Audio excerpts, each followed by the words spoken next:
recording right now before I forget. Perfect. My mic's being picked up. It looks like your mic is being picked up. Talk for me. See, now you're just being an ass. You're just mouthing things. I'm not stupid.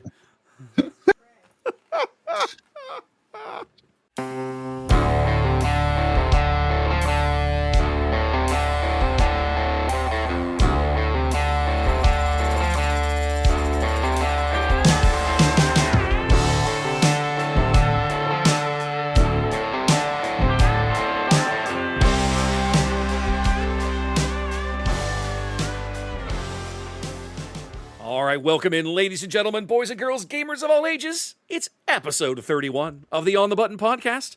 My name's Wes. Sadly, Ian is not with us this week, but Trey has graced us with his presence. How you doing, my friend?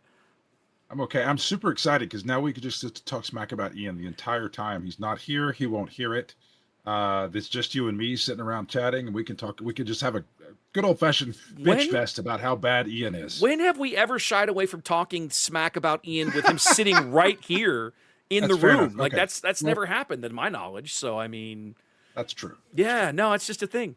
No, he pinged me today, and he called me. He goes, "Man, I'm so sorry to bother you at work." I'm like, "Dude, relax. It's a phone. It's just a phone call. It's what's up?" Yeah, he has a different view of work than we do. Yeah, we work in an office where a phone call comes and we're like, "Thank God, I don't have to do work for 5 minutes." And he's like, you do that to him at work, he's like, yeah. So working retail, and it was funny. We had a brief conversation about that while I was on the phone. A very different world between working retail and working office. But he goes.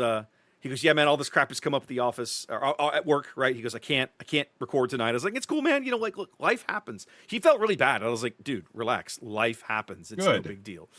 Wow. Listen to you. On us. Listen to you. But anyway, so sadly, no Ian this week. But again, Trey, how's life been treating you, my friend? Well, my week has kind of sucked. Why is that? Not like anything terrible. I had some training to do. I live in Houston, which is in the Central Time Zone, and I work remotely, which is amazing. Yeah, but all my work is on the East Coast, so every once in a while, my mornings get super early because I'm an hour behind. Yeah.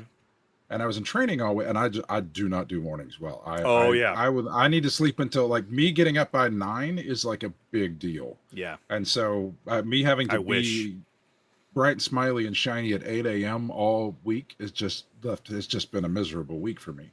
But I do have something to look forward to because it's Thursday when we're recording this, and in 2 days, I get to go see Banana Ball. Oh, you're going to Kyle Field? I'm going to Kyle Field to see the Savannah Bananas play baseball. Oh, I'm so excited. That's going to be awesome. They were, was it last year they came here and played at Dyken Park, and they were such a huge, like, they sold the place out. Last fall. Like, whatever. Yeah. They were here last year, and they played downtown at the Astros Stadium, and they sold the place out, and I think they did 2 games. I don't remember, but I remember that, like, everybody I talked to who went had an absolute blast. They just absolutely adored it. So I love those guys. Forward to it. I've seen pictures of Kyle Field dressed out as a baseball diamond now. Now that's going to be weird looking. You got to send me pictures of online. That. Yeah. Okay, I got to go look those up. That'll be just a bizarre experience. 100,000 seats around a baseball diamond. There is no such thing. That's crazy. If they sell out 110,000 seats, I'm going to be real impressed. They won't. We'll see. They won't. But still, that would be cool. That's cool. That's really awesome. What about you? What you been doing? Not much going on in my world. Just getting through, crap at the office. I got everything together. We went and did the PQ last weekend. We'll talk about that in a minute. This weekend is a bit of a break because it's a sector qualifier time out in California, right? They're doing the limited sector in Palm Springs. And so I generally like to take those kinds of weekends. And I'll set everything up down in the studio and I'll put the tournament on the TV and then work on my stuff in the background. I've got some overlay work that I want to work on in the background and try some things. There's several people out there who are working on some really interesting tools, either updating stuff that we already use or adding new integrated things. And so I want to play around and see what I can do. And there's always something to be innovating in the overlay and streaming world setup for me. So I'll probably spend some time doing that on Sunday. When you are not out and traveling and you're broadcasting from somewhere, you were sitting at your house, set everything up, and you're just kind of broadcasting to the chipmunks in the backyard. That's how addicted to this you are. But I don't actually. This is your opportunity to. You just kind of cast to yourself in the background. I don't do it better than these jokers. Well, I don't actually stream. Like I set everything up. Oh no, you stream yourself. No, I just open everything up and work in OBS, right? I don't actually stream anywhere. I mess around in OBS, I play, I test things. So for example, right, there's a gentleman, one of these guys that has the Android app that you can use to track your health, right? You can put like an Android device or an Android or iPhone, but whatever. You put an Android device on the table, screen is split, 30 and 30 or whatever, and each player can tap. And so he's got this set up now where that links back to a web page that I can integrate into my overlay setup so that as the players tap this thing on the table, my life totals on my overlay automatically update and I have to do nothing. I don't manually track that at all. Oh, that's cool. So I have to try it. Like I have to pull the app down, I have to integrate it into the overlay and then try it and test it. And I'm also real weird and people don't like this. Some people don't like this about my overlays. I want the games to count the base health down. I do that visually because I think it's easier to track and see instantly where we're at in the game. And by the way, for the people who like to complain about that, that's okay by the strict letter of the rules now. They did change that in case you missed it. But the app is designed to count up from 0. And so I'm like, okay, so can we get it set up so that like I put in the base health at 33, let's say, but as the player counts up, mine moves down. Like I got it. So I'm going to start messing around with this and work with him. He's super excited. He's like, I want you to try this. And I'm like, all right, well, weekend, like Sunday. I got time on Sunday. I'm not dealing with it before then. And then the tools that I use now to manage my overlays, I've been talking to the gentleman who's been helping me out with that. We got some things to change and mess around. So I got plans for this weekend, right? Got to get into some of that. But yeah, speaking of, we had a PQ here in Houston last weekend. Now, you didn't make it. No, and I had some prior commitments. You had stuff going on. Like town. Life happens. But having seen what happened, I'm glad I didn't go. So you weren't able to make it. Ian wasn't able to make it for similar reasons. He had, again, prior commitments, real life happening. I just went up there and streamed the whole thing. And of course, one of our locals here in Houston, Istvan, who is a regular, I'll say semi-regular at our Dragon's Lair stuff. Local in quotes. Local. He's from Hungary. He's from Budapest, and he travels for work from here. I don't think he's here permanently, but when this is kind of his home base while he's not at home in Hungary. Right. So he took the whole thing down with an Aura Red card control deck, basically, that he had just the weekend before taken to the Sector Qualifier in Atlanta and finished top 20. So obviously, he had some interesting conversations on Tuesday about this because he was seriously lamenting. He feels, I know he felt like he was like 1 or 2 cards away from, if he had made a slightly different choices, he thinks he would have at least top 8 at that event. So he would have done much better. I asked him briefly about that towards the end of the day on Saturday at the PQ as well. I was like, so what is it that kept you from doing better in Atlanta? And he basically said the ECL guys, right? That Lando Lake Country deck they were on just had my number. I think he said he played 4 of them, and I don't think he beat any of them. He said just something about that deck, the way that their variant of it, the way it was constructed, the way his deck was constructed, he just didn't have the tools he needed to get past what I suspect was happening. Was the early swarms of Faith in Your Friends, right? The when you look up and suddenly there's 6 spies on the table on turn 2. Oh boy, what am I going to do now, right? I'm just going to roll over and die. So yeah, I'd be curious to know what adaptations he makes there. You apparently are not as. I mean, I was super excited to see this deck. I really like this take on control. You seem less enthusiastic. So I've played against this deck. I've played it against Carabast against random strangers 5 or 6 times, and sure. I played it against Balls at our just the Tuesday before we had the draft. So I've played against it, and it feels like the most Spark of Rebellion. Do absolutely nothing but murder everything you play until they can play some big unit that you can't deal with after they've run you out of gas. I mean, it feels like everything that you have railed against in control decks for the entire time that we've been playing this game. And so I don't really understand why you think this is an interesting deck to exist now. It's just not fun. maybe every time I play it, they've gotten the right draw, but I've never had a single unit stick against this thing because it doesn't do anything but kill my guys. That's all it does. It just kills my guys over and over and over, and then eventually I run out of gas, and it plays. So then it plays a big spaceship. For me, the big difference, the reason I think this one so far, admittedly, I have not played. I haven't sat down across from it. I'll admit that. But watching it play, it's more interesting to watch than the old blue-green villain shells for me, because the blue. What does it do differently? The blue-green shells that almost all felt like my job is just to outlast you, right? In the sense of so many of them, like their top end card was, Devastator, like old Devastator, like the 10 cost Devastator or something. And before that, they would play Reinforcement Walker, which is an okay unit. Like it hits decently, but they didn't play it because it hit decently. They play it because it had a heal on it. And they would play 3 copies of Vigilance. And some of them would actually just friggin' mill you out, like that kind of stuff. And it just felt silly. Because even if you could land damage, it wouldn't stick. They would heal it away, along with everything else that they were doing. This one feels more interesting. Interesting's not the word. More fair? More fair. I think that's a bright way to say it, the way I want to say it.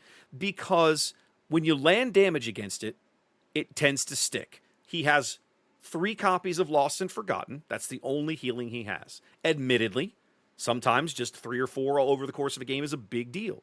But the damage that you're able to get through doesn't go anywhere. Vigilance is no longer a thing. All right. So there aren't just events that he can play, and there aren't any restore units in it that I don't think. It's mostly about controlling the board until he can reach his top end. His top end is what appeals to me. It's death triangles. Right? I have yet to find a deck that has been able to reliably survive to get to the 8+ cost Star Destroyers and get them on the board and have them last more than a turn or two and get value out of them. Right? Piet can do it sometimes, but Piet's a roller coaster ride. Sometimes Piet draws the dead nuts and you just coast, and it's great. And sometimes Piet struggles hard and can't get there. This deck felt, watching Istvan play it, it felt more consistent about getting to that top end. Once he's there, he also has, because he's playing red and not green, he has tools that end the game in a timely fashion. It's not about, okay, now I'm at the 12 resource round. It's okay, we're at 10 resources, and maybe I've got the card that'll end the game, but if not, I'll just prolong the game yet another turn by murdering your stuff or healing some or whatever. It's, okay, now I'm here. I have 3 planetary bombardments in the deck. Which can also be possibly a control Kaipi card if he gets his Devastator to stick, right? Sometimes you would spread the bombardment damage out and clear units. Sometimes it would all go to base. Sometimes he would split it up, depending. And at the very top end, like you've got blue, you go all the way to Annihilator. I mean, a 12/12 is no joke, right? Like when I swing to base for 12, you feel it. It doesn't matter what your base health is. Yeah. So overall, to me, what I like about it is once he reaches the top end, the game is going to reach a conclusion at some point in the near future. Right. It's not like the game is now at 10 resources. Well, we've got 15 more minutes to play, which was very common in those old blue-green villain shells, at least my experience. So then I guess I misunderstood your issue all along. I always thought your issue was that it didn't let you play on top of stalling the game out and healing. Then I knew you, like when we would play and you would get upset about playing irritated decks, you would it always happened after they started healing and stalling and never winning, and that was usually your comment. But there was also, you always had this big thread in your rants about these type of decks about how this is not fun for me to sit here and just feed your deck. And so that's, I guess I've focused on the wrong part of that.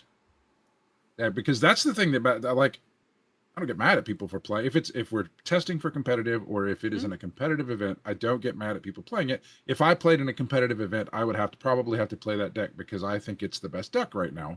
And I would hate playing that deck because it's just boring. And I hate playing against the deck because it's just me playing out cards and you trying to murder them all. Like, yeah, all I do is feed into what you're trying to do, which is just kill my stuff. And so it's just not a fun thing for me to do. So I'll play it once. Fair enough. And I'm done. Fair enough. I'll be honest, it's not a deck I'd bring to my locals, right? People would Oh God, no. People would bring out the pitchforks and be like, "You're gonna die." Yeah. No. This is that thing we spoke about the one time where when you are Bingo. playing in a semi-casual, like $5 tournament, read the room. Like there are consequences other than winning and losing this individual game when it comes to your deck selection. People remember how you made them feel, and if you made them feel like crap over low stakes, they're going to remember that. Try not to bring your S tier Sector Qualifier competitive deck to your little local event, unless everybody knows this is going to think like we're all doing it. Okay. Yeah. If the crew if that's how you roll, that's how you roll. If it's understood, then go nuts. Yeah, as a general rule of thumb, probably inadvisable. But no, I have been struggling. We talked about this last year on the podcast, right? I need to learn how to play control decks. I need to learn how to play them to understand better how to play into them. I also had a really good conversation. I don't know that I talked about this in the podcast. Maybe I mentioned it at some point. I had a really good conversation with some guys in Milwaukee at the Sector Qualifier, the regional, back in February. It was, I don't know, Saturday, and I was back there hanging around between rounds of Twin Suns or waiting for Twin Suns to start or something. And a couple of them recognized me, and they were like, oh, they came over, and we shook hands, and they were like, we really love the content, and thank you for your tournament coverage and everything. But one of them said to me, he goes, I do have one beef. I said, what's that? He goes, I really don't like how you talk about control decks. And I said, that's fair. That's fair criticism. I said, because they're not fun to play into, and historically they're difficult to stream, right? Because there's not a lot of interaction. I play, what you're watching somebody play a card and the other guy murders it, and then we move on. And there's a lot of that. There's very little happens on the board. Everything the control player, everything in his hands, it's in the hand and his brain, which you can't see or talk about or stream. Well, you can talk about it a little bit, but you can talk about it. So then there's the flash, and then their board has less stuff on it, less stuff to talk about. So it is difficult to stream. So anyways, I was, they were, and I said, fair enough. I said, for starters, you're right to call me on this. I said, it's something that Stephen Cooper, working with me in Austin last year, also noted. He goes, you really need to learn how to play a control deck to be able to understand, the guy in the chair, what he's going through, where his head is at, what cards he's targeting, what cards he's looking for as he draws, these kinds of things. I thought, okay, no, that's reasonable. So I feel like one of the reasons I'm excited about this deck is for the first time I'm looking at a control deck that I'm actually interested in building and trying. Okay. Is it something that I'm going to play a lot of locally? Probably not, because people aren't going to want to play it, right? And I understand that. There are some people locally that won't mind playing into it and will be happy to sit down. The big boy table, you play with Balls and with Luna and with East. Exactly my point. Like, they'll be happy to play into it and try it out. And honestly, if I sit down and I get 6 games with it at some point to just kind of play, and I'll feel pretty good. I'll be like, okay, I put some table time into it. Now I kind of get a little feel of the flow of it. And I was talking to Istvan about some of this too. So anyways, but yeah, no, if this is what new control looks like, I'm a little better with it than the old blue-green decks, because it's the game, like, the games are not lasting 35 minutes because one guy healed for 30 points over the course of the game, right? It's yes, he's trying to get to the end game, but once he gets there, he has a win condition that tends to present itself in a relatively timely fashion and end the game, right? It's not just prolonging the game forever and ever. If I'm going to suffer, end it quickly. So yeah, back to the GQ. Like this is the finals of the GQ were the only 2 copies of this deck, right? Mm-hmm. Yep, and that was it. The two, one of them was like, I don't want to do this anymore. Yeah, so we had the final match would have been an Aura Red Mirror, and James Rigby, who was from Dallas, he and Istvan are teammates. All right, so they've been practicing together. What Istvan told me was that he had seen James, I think, in Atlanta, and James was playing something else. James is historically a blue-green villain control player. Hadn't found that shell yet, hadn't found something he liked. Saw Istvan playing this, and Istvan was like, why are you not playing this? This is amazing. You should be playing this. And so James immediately like swapped over for this event. They both played very well, made it to the finals, but James is from Dallas and had like a 3-hour drive still when the event was over. So he was like, look, I've got the points I need. I got some loot. I'm scooping. I'll just concede. It's fine. I don't care. You can win. That way you get the points to go to Vegas, and let's all go home. And that's what happened. And there were some people over on Facebook who were all, oh, we don't think this should be a thing. I'm like, guys, you cannot force players to play. Like, that's not fun to watch. It's not fun for them to do it. It's not fun for anybody to watch it. Like, no, you're not entitled to anybody else's time. And I think that's what it boils down to, right? If they don't want to spend the time, then you can't make them. Nobody's being paid to do anything here. This isn't like professional sports, okay? Exactly. I felt like the stream went really well. It was a really, really good event. It was my first time working with local Sam Bowen as a co-caster. He's a local PQ finalist here in Houston. He was great to have along at the desk, and I was really proud of the planning that I put into my setup. For the very first time, I came close to needing all 50 meters of cable between the caster desk and where we had the studio table set up, but I had it, and everything worked, so it worked great. I was super happy. And nobody tripped over that cable. Nobody tripped over. Nope. That was one of the reasons we ran it. The reason we needed all the extra links was because I ran it like behind the counters around the store. There were a couple places it passed over a walkway. I put down my little hard plastic risers so that people wouldn't trip over it, and it worked great. So yeah, it was really nice. It was really good. It was a good event. Speaking of the inside baseball of us, like I've helped you set the stuff up and taken it down a few times now. So So let's make riveting conversation about what it's like to unroll 50 meters of cable, Wes. It's a lot. It's a lot of bloody cable. Speaking of local events, Trey, we drafted this week. We drafted Lawless Time for this again, right? This is for me. This is the second time I've drafted it. What about you? I think the second or third. Second time we've drafted it. I can definitely remember the second one. Okay. Tell me what did you draft? Where did you land? I have to hear the story because I know vaguely what happened. Okay, so I'm going to bury the lead a little bit because that's where things go off the rails. But I drafted my leaders. I was pretty stuck on what I was going to draft. I ended up with 2 Vaders and a Boba. Okay. And then I just started, and then this is one of the things I mentioned last time is that it felt a little bit like when I draft this set, I'm just on rails because the pack just tells you what you have to draft. There's not a lot of decision involved in taking this card or this card. Just the multi aspect part of it is puts you a little bit on rails as far as what you have to draft. And so I ended up drafting red blue, I believe. Okay. Yeah, it had to have been red blue. I watched you play red blue, so that was it. Right.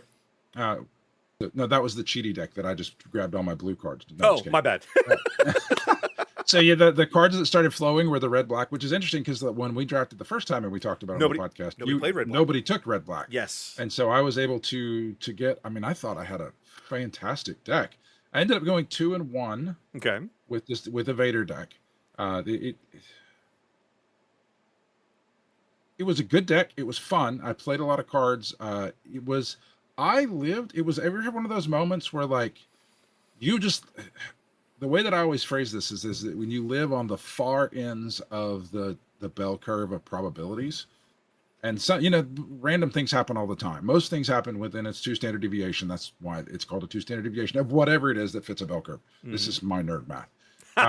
But sometimes things regularly happen that are like, oh, you get, if you're playing a game, you get your draw screws you 3 or 4 times in a row, and that's unusual. That's outside the bell curve. That thing happens. Every once in a while, you get one where you were just always outside the bell curve, and that was my night. I was at the highest of highs and the lowest of lows. There was nothing, in the middle for me all night. Okay. So the lowest of lows. So I draft this deck, and it's a 30-card deck. Yeah. For the first match, I had 5 2-drops in my hand, or in my deck. And for the rest of the matches, I had 6 2-drops in my deck because I added one after. You added one after the first game. Okay. I mulliganed every single game. I had to mulligan every single game because I could not draw a turn 1 play ever. I played, and there were times that like in my first match, I lost so quickly that we just played another game. I also mulliganed in that second game, couldn't draw a 2-drop. So I played, let's see, 1, 2, 3, 4. I played 4 games, and I dropped, of those 4, I drew 8 hands, and of the 8 hands, I was able to make a turn 1 play on one of the hands, and in that one hand, I saw this. I drew all 5 of my 2-drops in one hand. It was 5 2-drops and nothing else. Okay. Which one did you see? I saw the one where you started with the Cavern Angel's X-Wing, and it immediately got ambushed and killed. Oh, yeah. That was that hand. That was the hand. Like, I had 5 2-drops in my hand, and I'm like, okay, I'm probably going to... I have to keep the ones that are above this. I can't keep all 2-drops. I don't get to save this for the next game because I know I'm going to get screwed again. So I'd like put a bunch of them down, and I'm like, okay, space is less likely that he will have space. And he was going first, so I lay my resources down, and I've got the Cavern Angels in my hand to play. And then he goes, the 2-3 ambush guy. Yep. Okay. Your so the reaction one time was, I actually had your reaction was like, "Are you fucking serious right now?" Yeah, the one time I actually got to play on turn 1, it was just something that died immediately. And yet you still finished with 2 wins. So I still finished with 2 wins, but I had a good time. Okay. So that's the bottom end of what I did. The top end of what I did is I did open some pretty good cards. So I had 3 packs, and of these 3 packs, I ended up with a single reactor ignition, so that was $25. Nice. I still need 3. I ended up with Lieutenant Gorn, that was like $7 or $8. And the first pack that I opened, when we're looking at our leaders, one of my vacant invaders was a showcase. Bastard. So not only did I get a showcase, I got the showcase out of this set. So I got like $300 in cards. So I was just the far extremes of I can't draw anything to open a game, and I got $300 in cards. So that's the one showcase I really want. I mean, I got one. It's for sale. I'll bet it is. I want to buy a new hot water heater. Can you buy my card? Oh, man. I tell you what I really need is that single reactor ignition if no one's taken it off your hands yet. We'll talk later. Okay. I ended up drafting... So I got stuck with all blue hero leaders. I had 2 copies of Vel and 1 copy of Jin. And so I was like, okay, I guess I'm playing hero. It made the draft fairly straightforward in the sense of I had a pretty good idea of what to hone in on. Zach sitting across from me had a copy of Hera, 2 copies of Hera, I think maybe, and a copy. He ended up on Hera, so he and I were both basically trying to draft kind of blue-green hero. I was not unhappy with my draft. But I went out of my way. I think I got it in my head I was going to play Jin. So I drafted a whole bunch of rebels, which was fine. They're not bad rebel units in this set. But then after playing 1 game with Jin, I was like, okay, so Jin is not amazing and limited, right? You can't really get her ability. Like, you can get her ability to trigger, but it's not that amazing and limited. Like, okay, you drew a card, but what are you really going to do with it? Like, there's no aggressive negotiations here, as an example. So I switched to Vel after that. And then what I discovered playing Vel is that I didn't really draft enough cheap units so that Vel could start, Vel would have things that I could get more value out of. So I went... You also didn't have turn 1 drops. I had 5 in the whole deck, like you, but I didn't have a 6th one to add. 5 was all I had. So this was a little bit of, I think, I got a little tunnel vision on the drafting and probably ordinarily I do a better job of drafting low-cost units, and I kind of failed here. I still feel like overall drafting this set is more challenging than previous sets. Not impossible, obviously, but I think it's a little more difficult. Just because you have to decide, as we've talked about before, you have to make kind of your color pairing decision quicker than you did in previous iterations, in my opinion.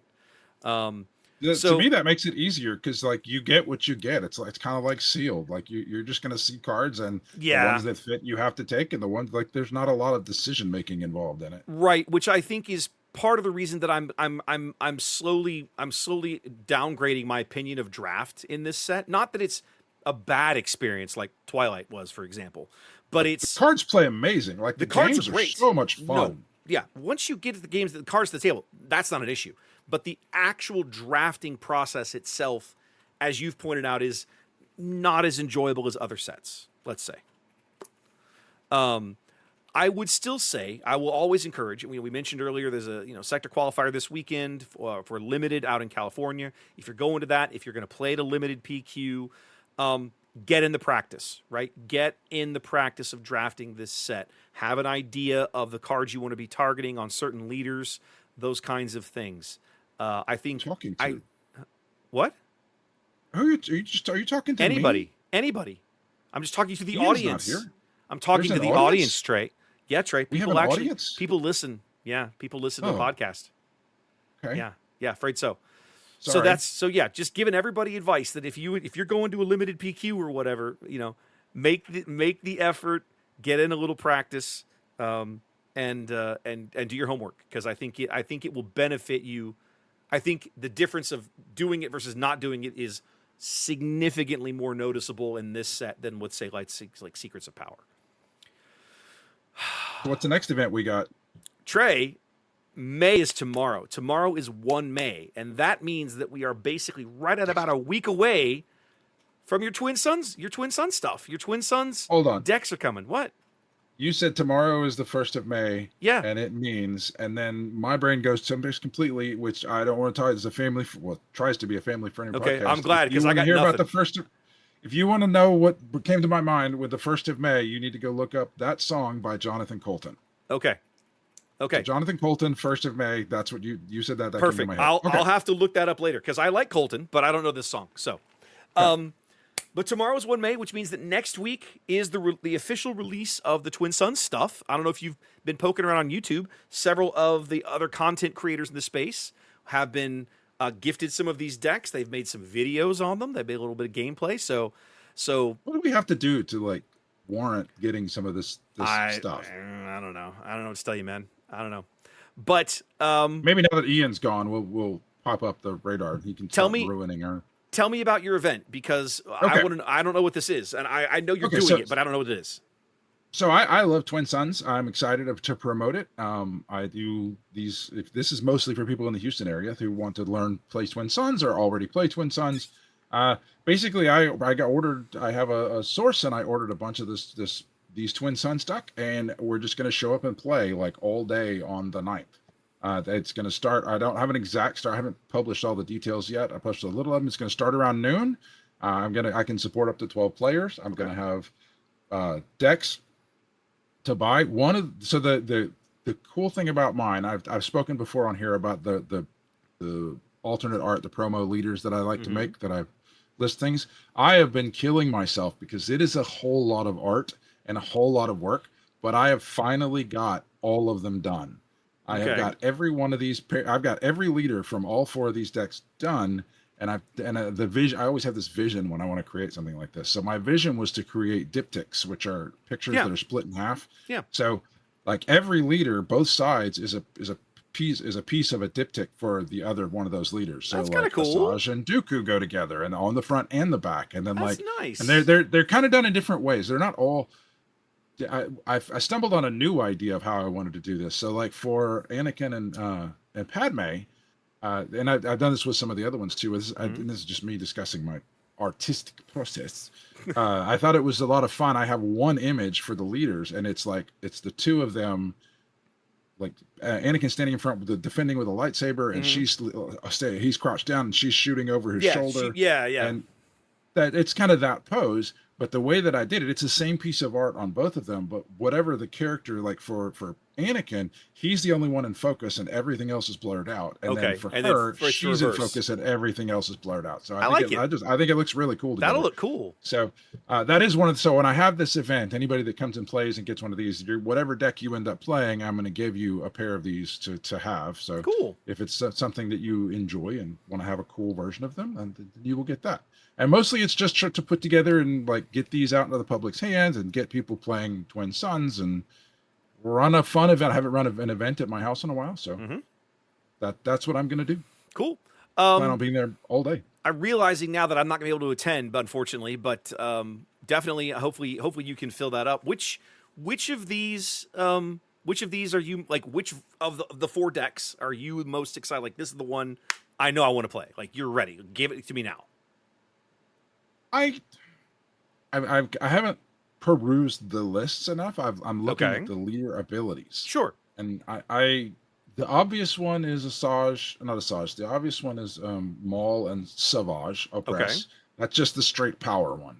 Okay.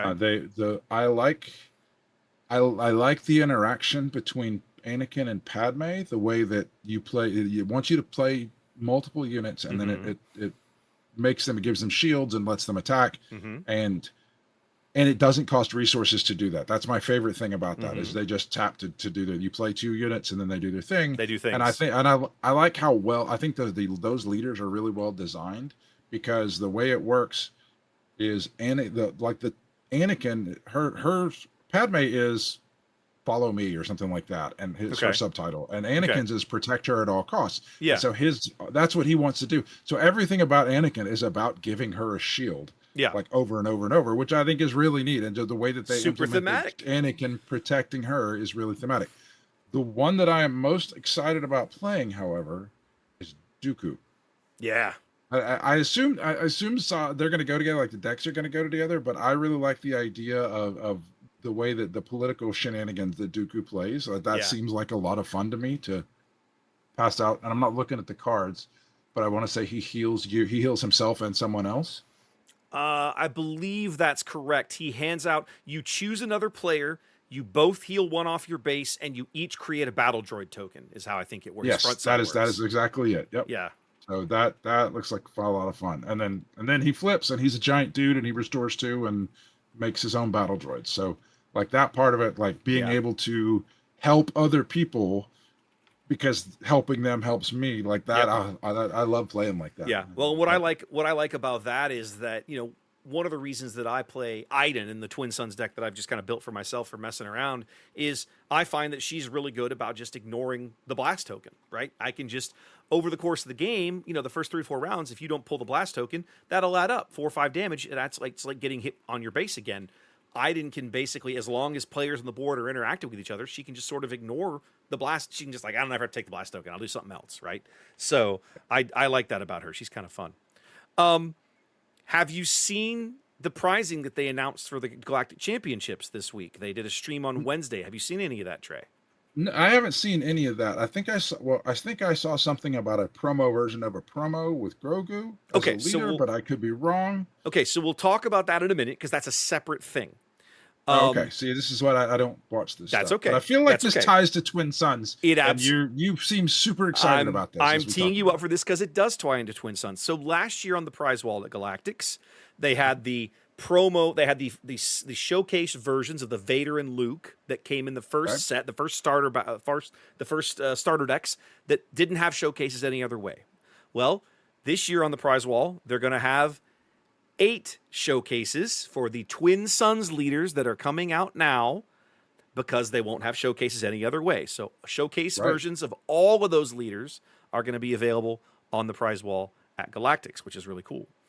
So they announced all the other prizing this week in terms of what's coming in the black packs and the silver packs. There were a few things that they redacted, but they basically were just telling you, here's the cards that are going to get versions in the various packs and are going to be available.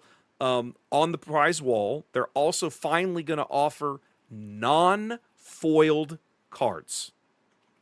So obviously the showcases will be foiled, but historically, when you get the little promos off the prize wall, let's say, like I went to the regional championship in Milwaukee. Here, I've got some right here, right?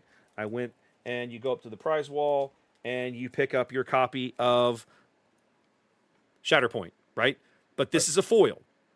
They're always foiled. You'll get DQ'd. So I basically have been looking into ways to flatten this out. Like I've got to get a copy. I've got go get some humidity packs and set some books on them and get the humidity out of all this crap. They're going to finally offer this artwork, but without the foiling on it as an option off the prize wall. So that's nice. It just means I have to get 2 of everything now. Well, that's up to you, buddy. That's you do you. But for the players in the room, that's a really nice compromise, because you can now get the alternate art stuff without having to deal with all the fold roll that the problems that the foiling brings with it. So that's a big deal. Lots of really cool info out there. They spoiled now as you get towards the top end. Last year, like everybody got the same mat and the same promo card, in the top 16, like top 32, top 16, top 8, top 4. Mm-hmm. It was just different. You just got more copies of it. Now, as you move up the rungs, not only are you getting different promo cards, you're getting a completely different playmat at each tier. So that's really cool. So there's a lot better incentives at the top end to continue playing and continue moving on in the event.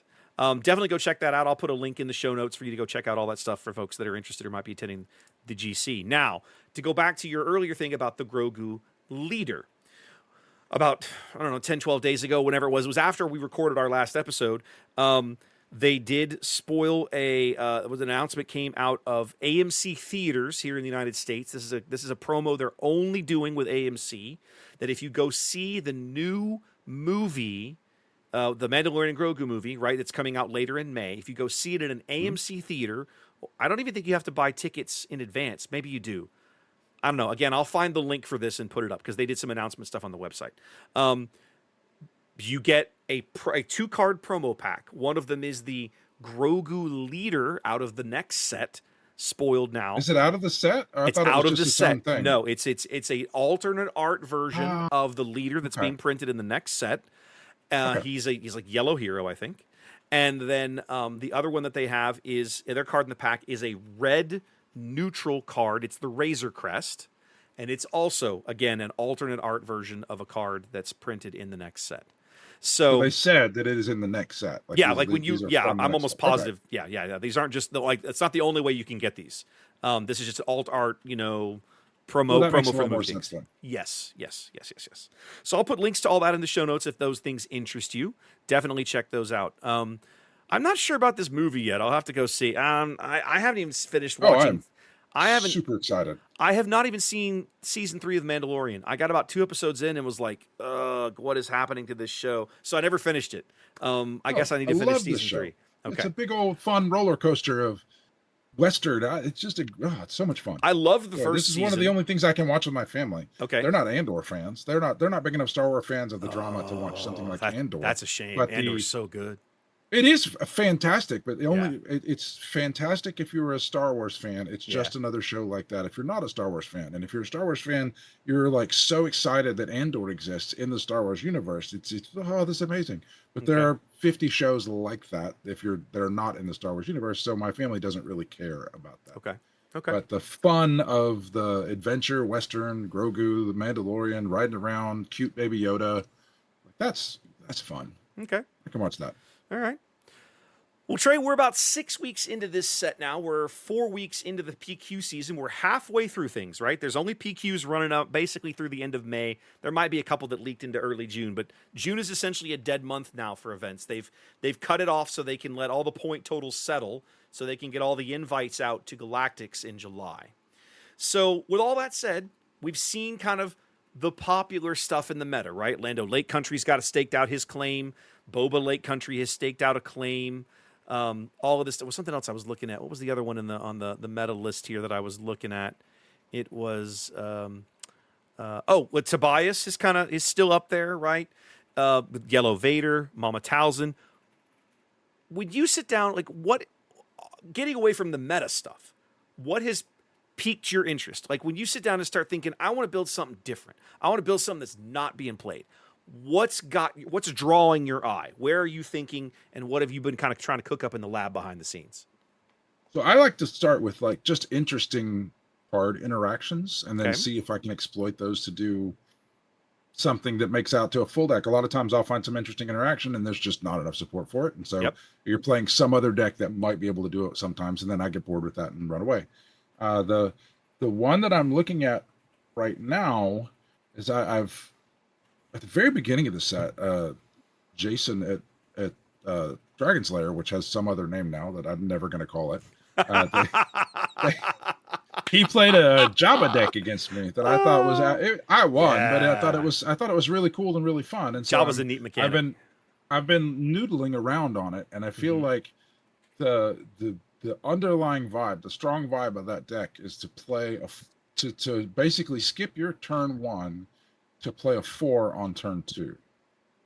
And I'm trying to figure that out. But basically, you throw down a 1, you bounce your 1. That gives you another resource so that when you play a resource, you have 4 resources on turn 2. It gives you a credit. Yeah, I see where you're going. Yeah, I only need it one time because I'm only Yeah. after that I'm going to be at 4. So that's I'm talking about. So you want to play something on 4 on turn 2 that costs 4. So I'm looking at. It seems like an interesting deck building exercise to stack my deck with 1s and 4s, so I can play a 1, and then I can play a 4, and then I can play another 4 that goes along with it. And that's not something I've seen other decks do. I'm trying to play with it. It's okay. I still got to do some work on it if I want it to be any better. It's fun. What colors? What color have you been trying that with? Yellow and Java's yellow. Green and red. Green. Okay, green or red. Yellow with green and red. I've actually been a lot of. Every time I look at something, it keeps coming back to green and red. I really like the Shadow Stygian Prime. I think that card is really good. It's a really good card. Really fun. Now I did learn something the hard way. I was playing my little yellow-red Jabba deck, and I was just tootling around with it and playing it on Caravast, and this guy throws down the new Zeb and murders some card I didn't care about. And then I was like, well, screw that guy, and I threw a Shadow of Stygian Prime on him, and Zeb has Sentinel. And you kind of screw yourself if you throw that on the Sentinel, because you can't really, because you got to have to go through the Sentinel. Yeah, you do it. So it doesn't work very well. Yep. So you got to be careful. I did learn that the hard way. Okay. That and there's just a lot of, yeah. There's just a lot of interesting stuff in yellow red. I like the 5/4 ship that usually lets you draw a card. I like the interrogation droid is fun. I agree. It has a lot of interesting stuff that feels like it plays a little bit differently. Yep. I don't disagree. I was talking to, this is not mine. This is something that I came through a discussion. I was talking to Istvan about this on Tuesday, and we were discussing kind of what cards. This is part of we were discussing the cards that he thinks that if he'd put in his deck for the sectors. Yeah. Is that what it was? Yeah. Okay. He would have done a lot better. So and I don't remember. God, I used to be so good with card game names. I was encyclopedia, and now I don't remember them at all. Okay. But he said he thought at the time he thought he would have done much better if he'd have played the blue guy that's a 3/5 with Sentinel, and when it blocks you get a credit. Okay, that's the Cantobite Security, as I recall. Yes, Cantobite Security. That's the one. That was the card. We talked briefly about that in Conroe over the weekend, and he told me that James Rigby, his teammate, had put him onto that card after Atlanta. Right. But in the conversations now, he was like, that's not a good card. It was fun. It was really fun talking to him because he got into a lot of interesting, like, it works in this situation, it doesn't work in this situation. Oh, sure. So like that, how that deck evolves is that deck has changed to where that's not a good card anymore because they just play Rose and instantly murder it. Yep. And it doesn't really do anything for you. Yeah. And so the new direction that he was looking at that we kind of bounced back and forth on was the Chairman Papanoida, Chairman. Oh, the double red guy? Yeah, the double red guy out of Secrets of Power. Right. I gotta go look at his name, but yeah. So what Lawless added a lot of card draw to the game, especially with Chiofane. And the chairman guy, you basically reveal some stuff when anybody draws a card that's not on the regular draw a card turn part of the game, then you can reveal some guys and make a spy token. So if you attack with Chiofane, both players draw, so you can reveal the same cards twice, and you basically you just start spamming these spy tokens, which seems really interesting, and that seems like a really interesting thing. And again, that fits into yellow red. I may end up having to play the 27 base so I can play Chiofane. Okay. What else is there? We also talked about the Luthien and how if you're going to go wide, going wide kind of enables Luthien because if you go wide, you have more stuff dying and you're just flinging your guys into them, and that every time you fling somebody into them, if you have a giant guy and he dies and you do 1 damage, that's just 1 damage. But if you have 50 guys that add up to the same amount of power and they all die, that's 50 damage. So it's a lot more. I have really wanted to make Luthen Rail work somehow, like competitively, and I've every time I have about 3 different versions of that deck sitting around in my SWODB list where I've built it in like green, and I messed around with it in blue, and I've tried it with at one point I put fulcrum in it, right? Like I'll throw this, deploy him and put fulcrum on him, and now he's, I don't know, just all kinds of crazy things to try that. And the spy generation is definitely something that works with him because I've done that in limited. I drafted into Luthen during one of our Secrets of Power drafts, and you can surround him with cards. I played him in Luthen Green, and there's a card in there. I'm gonna remember. I gotta pull this up. It's a green hero card. I don't remember the name of it, but I remember what it does. Renewed Friendship. So you would play this card. You'd take a unit out of your discard pile. You'd put it back in your hand, and then you make 2 spy tokens. So, Luthen has already murdered something.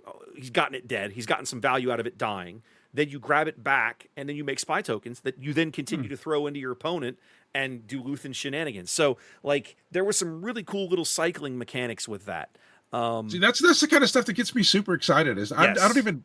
You just told me what the card does. Can't place it. Don't know the art. Right. You could be making that up out of thin air, and I wouldn't remember it.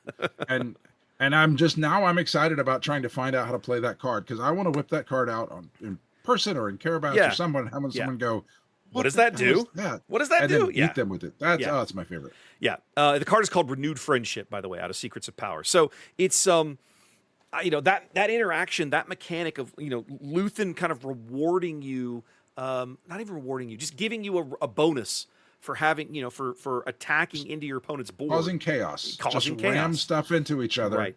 And then get a bonus out of it. Exactly. Not only is it thematic for the character, it makes for an interesting deck. And so that's I would love to. You and I should probably try and collaborate on something like that because that'd be a lot of fun. I've always wanted to make Luthen work, and I've just never been able to come up with something that I went, yeah, that's it. There it is. So the mass spy thing. Go ahead. I was moving on. The last one I'm really having. He was kind of on my radar before I tried to play him. Was the new Vader? I feel like I feel like the new Vader is and going along with that, I keep trying to noodle ways to make card draw work better. Yeah, and because there are a lot of new card drawing cards, but I feel like new Vader is a much more aggressive card than people are playing with him. Mm-hmm. Like the one that I started picking up with tried to be a control deck, and Vader doesn't want to be a control deck. Vader wants to just jump out and smash people and throw damage at the base.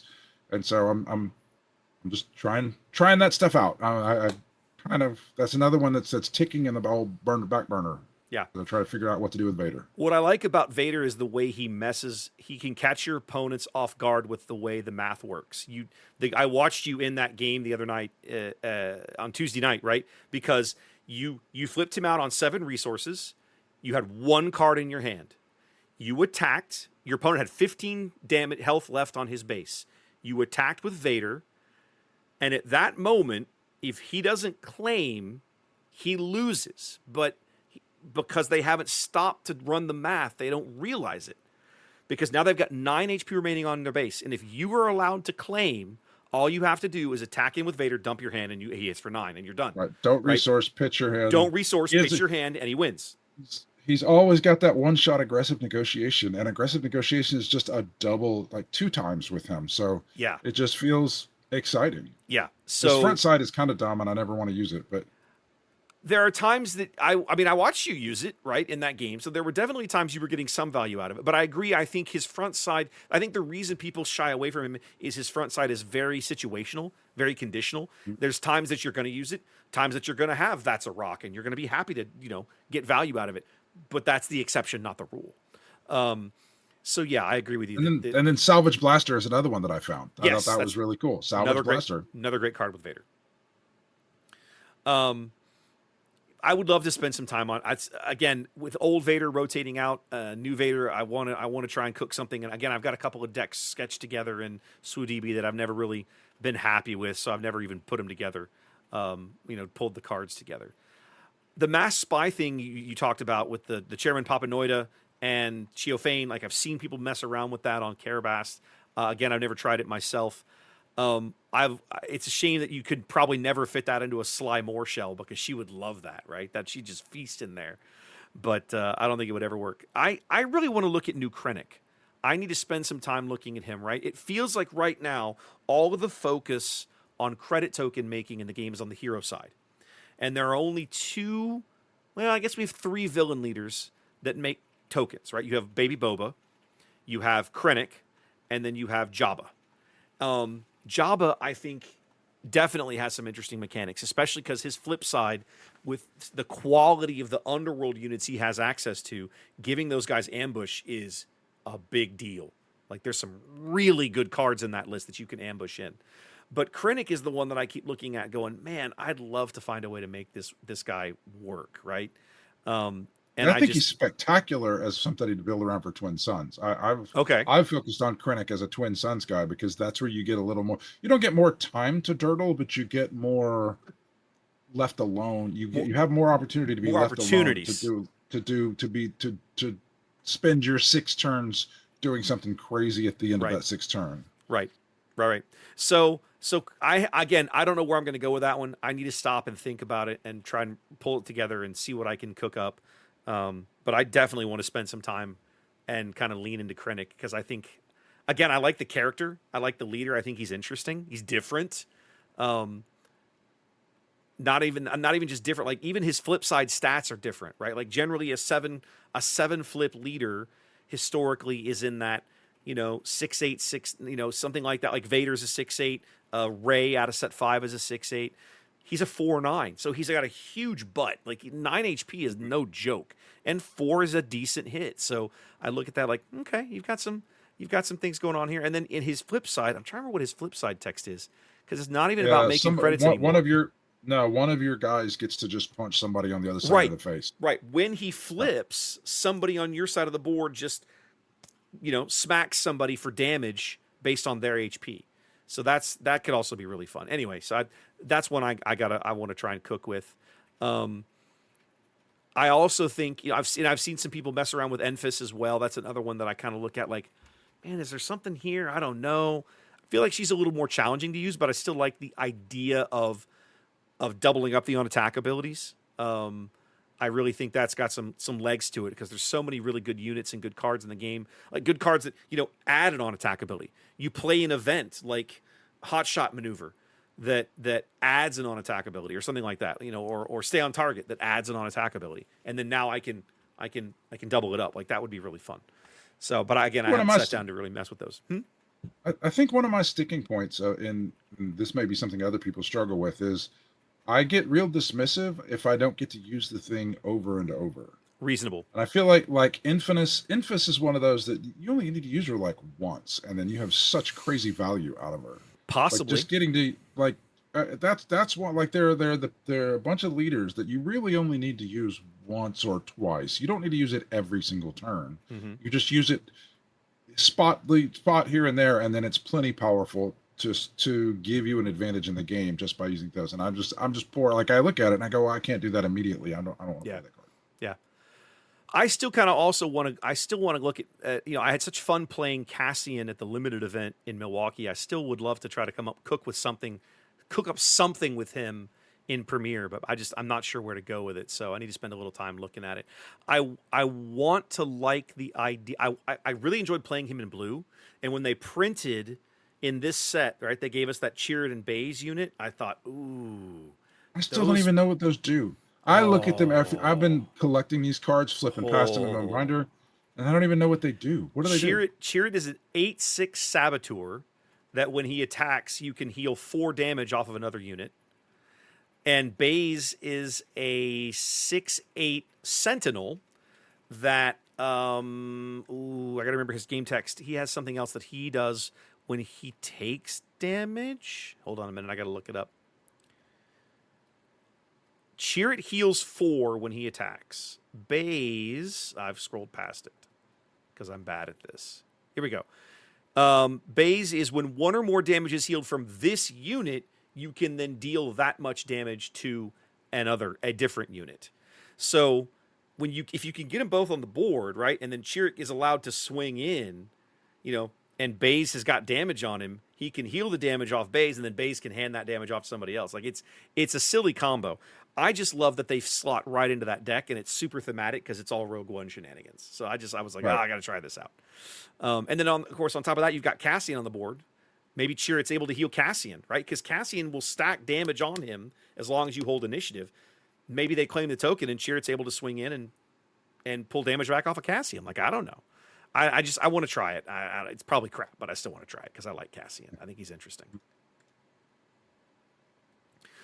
I think we're kind of winding down here at this point, Trey. What else do you want to? What other topics do we need to hit here this week while we got everybody on the one cast? thing. Okay, bring it. What? And I have no idea how this doesn't fit in with any other topic. Okay.